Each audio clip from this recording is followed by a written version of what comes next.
Hey guys, what's up? It is the July 2026 edition of my Shane's Chicago Blackhawks podcast, monthly podcast, as I'm going to touch up on what's been going on for the last month. Basically, my last podcast I did was before the draft, right before free agency started. So I'm going to have that news.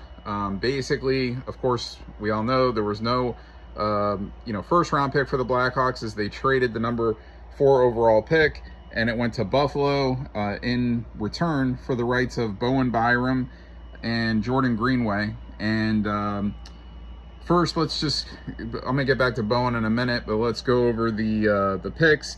Xavier Villanueva, a defenseman, was taken in the second round. Ryan Rubrek was taken in the second round. He's a center. Samu Alalori, a defenseman, was taken in the third round. Alexander Ivanov who's a defenseman, was taken in the seventh round, and William Sorbrand, a center, was taken in the seventh round.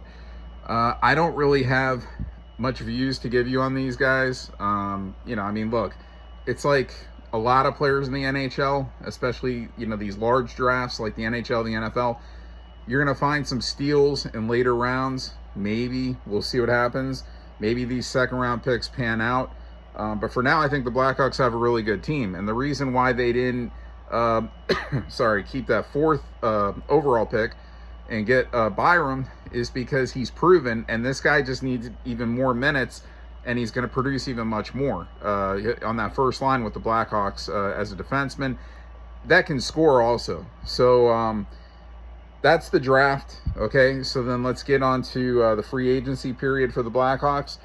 They brought in Cole Smith Ford, who was most recently with Las Vegas, and he also played with Nashville in the past. He signed a 3-year, $9 million deal.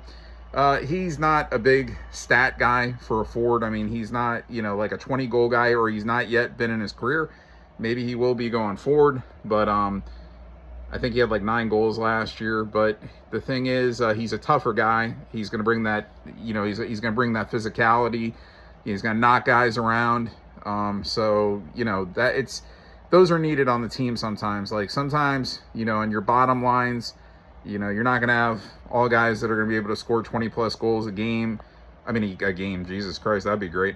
20 plus goals a year. You're not going to have that all over your entire team, although that would be fantastic, but it's not realistic. So they brought Cole Smith in here, and Ian Cole, who's been around forever, most previously with Utah, last year defenseman.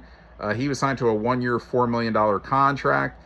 He's still playing at a higher level, so another veteran presence on the defense. So that's, I think that's a solid move for the Blackhawks. And, look, there wasn't many moves made this offseason because, look, the Blackhawks have a roster that they've been developing for the last couple of years between free agent signings, players that they've drafted, that they're, have groomed and that are ready to, get on and explode on the NHL scene, we hope. I knew there wasn't going to be many moves, but one I wasn't really expecting that I'm going to talk about in a minute. Bowen Byram, that was a really good move. I can't say I was expecting that because defensively, I mean, we may have a young defense, but we have guys that I thought, could just, we had enough guys on the roster is what I should say. Then we add Ian Cole after, but we get Bowen Byram. So we have a couple of guys. Bowen Byram's still in his 20s. I mean, he's still mid-20s, still a young guy, but he's been around for several years already. So, 2 veteran guys that we're bringing onto the defense, along with some of our other guys, like Vlasic, Levshunov. We'll see. We'll see who else can stick here for the year. If Korchinski could ever pan out. Del Mastro, Renzel. So these guys, they're going to be going for these other spots. So anyway, the 2 even bigger moves than Bowen Byram. Well, one nostalgia-wise, but still a really big move. But let's first talk about, of course, our franchise, Connor Bedard. he was unfortunately injured. He was taking part in practices with other NHL players, training and shit in Canada. And unfortunately, he injured his other shoulder, which last year his right shoulder was injured. And he didn't have to have surgery last year. And he missed about close to a month, I think. This injury was more severe. It was to his left shoulder. I think he just went up against the boards, or I think he got crashed up against the boards, if I'm not mistaken. I think that's the way the contact happened. But either way, he injured his shoulder, his left shoulder, much worse, had to have surgery, out for 4 months, but is only expected to miss the first month of the season. So if it was going to happen, it's good that it happened when it did, but it would have been better if it didn't happen at all. So they've talked to Connor. He's doing well in recouping. He may even come back, he thinks, faster than that 1 month missing of the season frame. He may hardly miss any time, not even a month. So we'll see what happens. In bigger, Connor Bedard, who was a restricted free agent, has signed a 5-year extension for $75 million with the Blackhawks. Some people thought it would, he might go longer. He may go the 8 years, but he took the 5-year route. I think he just turned 21, or he's going to be turning 21 really soon. So, look, he's going to be a free agent again when he's like 26. So, he's going to be set up for even maybe multiple more big deals, depending on how long he signs his next contract. He may do another 5-year deal and then be able to do another 5-year deal, in his early 30s, or a longer deal in his early 30s. So we'll see what happens. I mean, of course, he's got to keep playing well. He's got to keep getting better.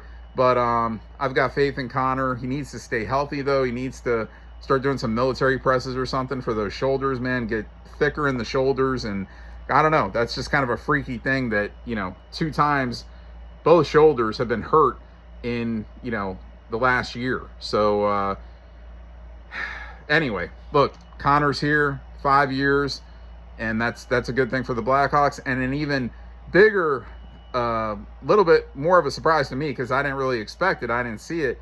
The Kaner is back. Patrick Kane is back as a Chicago Blackhawk, back to most likely end his career as a Chicago Blackhawk. A 2-year deal for $16 million, so $8 million average a season.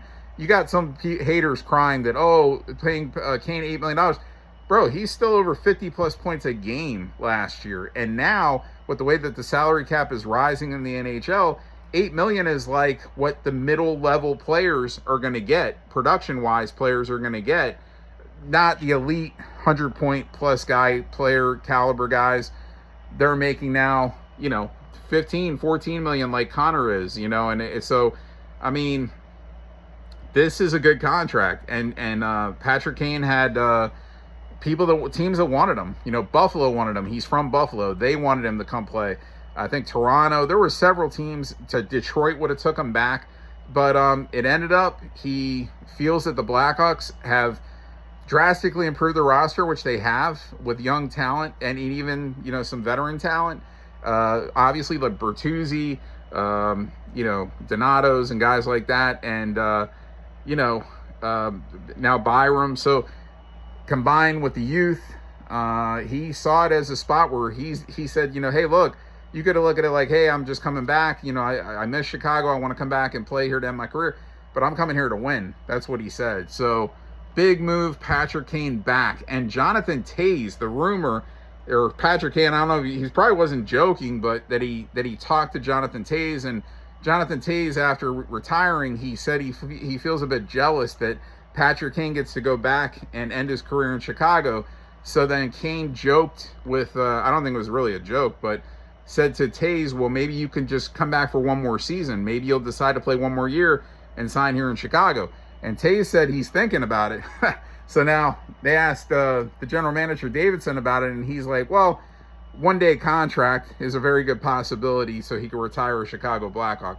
We'll see, but Toews played all 82 games last year. I mean, it's not to say that that's signing him for a year. It sounds crazy. I mean, his production might not be what it was, just like Kane's production might not be what it was, but Kane can still produce really well. I mean, this guy is still around 20 goals. Still last year, closer to 60 points. I think he finished with like 57. Bro, Patrick Kane can have like 2 really good years with the Chicago Blackhawks.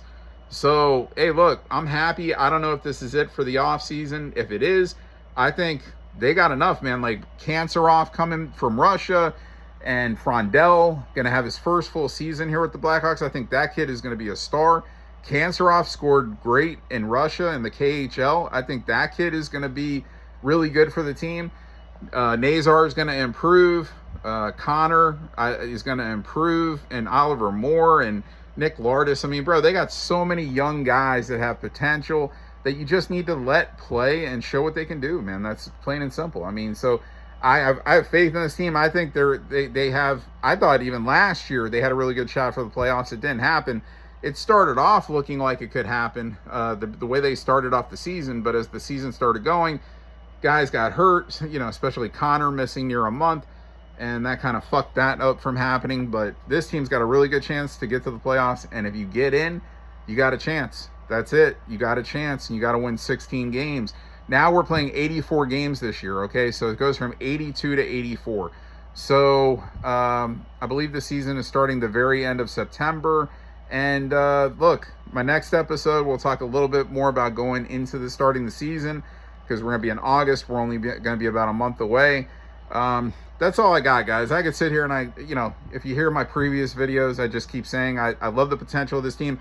Oh, and Bowen Byram, I didn't say what his contract was. So basically, it's the last time I was on here, I was talking about the trade, and the extension was not signed. So basically, he signed a 6-year extension with the Blackhawks for $75 million. Connor's contract, again, 5 years, $75 million. So, hey, Byram right now, I believe, is the highest paid defenseman in hockey. That's not going to last long because other guys, Makar, some other guys are going to make bigger money. But I think this guy's going to be really good. His points are going to be really good for a defenseman. He's going to bring physicality. He's going to play more minutes on the first line with this team that he wasn't getting in Buffalo. He was playing behind a couple of guys. So, guys, that's all I got, man. I'm not going to sit here and drag it on. I just want to tell you what has happened in this last month, and I just did. And like I said, I think this team's got a lot of potential. The haters can keep dogging it. Oh, Chicago's going to be back in the lottery. Okay, sure. We'll see. Remember, last year, Chicago, they lost a lot of close games. Losses are losses, but they lost a lot of close games. So, you add those couple extra scorers. And remember, Frondell didn't come on this team until the end of the season. Lardis, basically, he was there a little bit longer. Oliver Moore, he ended up getting hurt toward the end, I remember, so he barely played. Nazar, he was hurt for a while last year. But, so guys missed time. Like, we didn't even get to see Nazar with a full season. And Bedard missing almost a month. Guys, this team's going to be good. They're going to be good. Got to stay healthy, of course. Limit the injuries if there are any, and hope that they're not long injuries if they occur. Obviously, again, Bedard, he had to have surgery, but he won't miss much time, so that's the great thing. So guys, I'll be back next month with another episode. Until then, I'll see you.